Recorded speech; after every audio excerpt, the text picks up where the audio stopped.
கடந்த காலங்களில்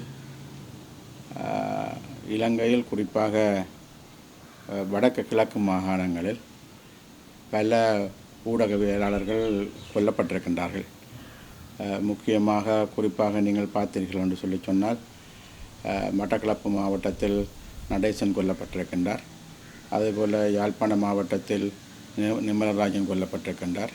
இதே போல் வேறு பத்திரிகைகளில் வேலை செய்த பல்வேறுபட்ட ஊடகவியலாளர்கள் கொல்லப்பட்டிருக்கின்றார்கள். பல பேர் தாக்கப்பட்டும் இருக்கின்றார்கள். ஆனால் இவர்கள் தொடர்பாக அமைச்சராக இருந்த காலகட்டத்தில் அந்த கொலைகள் தொடர்பாக எந்த விதமான குரலும் கொடுக்க முடியாமல் இருந்த EPDPயினுடைய தலைவர் டக்ளஸ் சேவனந்தா அவர் முன்னர் அமைச்சராகவும் இருந்தார். அமைச்சராக இருந்த காலகட்டங்களில் தான் இவ்வாறான கொலைகள் யாழ்ப்பாணத்தில் மட்டக்களப்பில் நடைபெற்றது.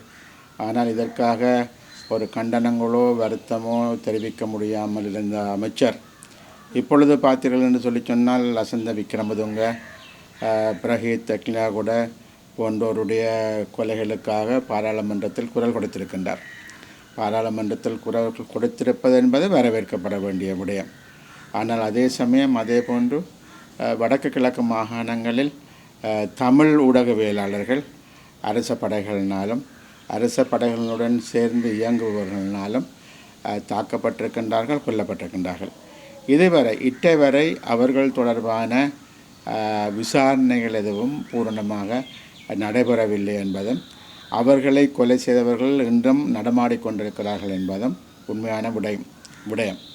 ஆகவே ஊடகத்துறையில் அக்கறை கொண்டிருந்தால், ஒரு முழுமையான கருத்து பரிமாற்றங்களில் அக்கறை கொண்டிருந்தால், ஜனநாயக விழுமியங்களில் அக்கறை கொண்டிருந்தால் நிச்சயமாக கொல்லப்பட்ட தமிழ் ஊடகவியலாளர்கள் தொடர்பாகவும் அந்த கொலைகள் முழுமையாக விசாரிக்கப்பட்டு சூத்திரதாரிகள் கண்டுபிடிக்கப்பட வேண்டும் என்பது மாத்திரமல்ல, பாதிக்கப்பட்ட குடும்பங்களுக்கு ஒரு முழுமையான நிவாரணங்களும் அரசாங்கத்தினால் வழங்கப்பட வேண்டும். ஆகவே அந்த வகையில் நான் நம்புகின்றேன் அமைச்சர் அவர்கள் முன்ன நாள் அமைச்சர் திரு டக்ளஸ் தேவானந்தா அவர்கள் செயற்பட வேண்டும். பத்திரிகையில் நாங்கள் பார்க்கின்ற பொழுது லசந்த விக்ரமதுங்க தொடர்பாகவும் பிரஹீத் தெக்லியாகுட தொடர்பாகவும் அவர் தனது குரலை ஓங்கி ஒலித்திருந்த சமயம் ஏனைய விடயங்களை பற்றி அவர் கருத்தில் கொள்ளவில்லையோ என்ற ஆதங்கம் தோன்றுகின்றது. அது மாத்திரமில்லாமல் பாராளுமன்றத்தில் இருக்கக்கூடிய தமிழ் பாராளுமன்ற உறுப்பினர்கள் அவர்கள் எந்த அமைப்புகளைச் சேர்ந்திருந்தாலும் கூட அவர்களும் இவ்வாறான விஷயத்திற்கு குரல் கொடுக்க வேண்டும். பாதிக்கப்பட்ட ஊடகவியலாளர்கள் பலரது குடும்பங்கள் இன்னும் ஒரு வறுமையில் தவிக்கின்ற நிலைமைகளை நாங்கள் பார்க்கக்கூடியதாக இருக்கின்றது. அவ்வாறான குடும்பங்களுக்கு குறைந்தபட்சம் இழப்பீடுகள் அல்லது நஷ்டஈடுகள் கொடுப்பதற்கான சூழ்நிலையாவது உருவாக வேண்டும்.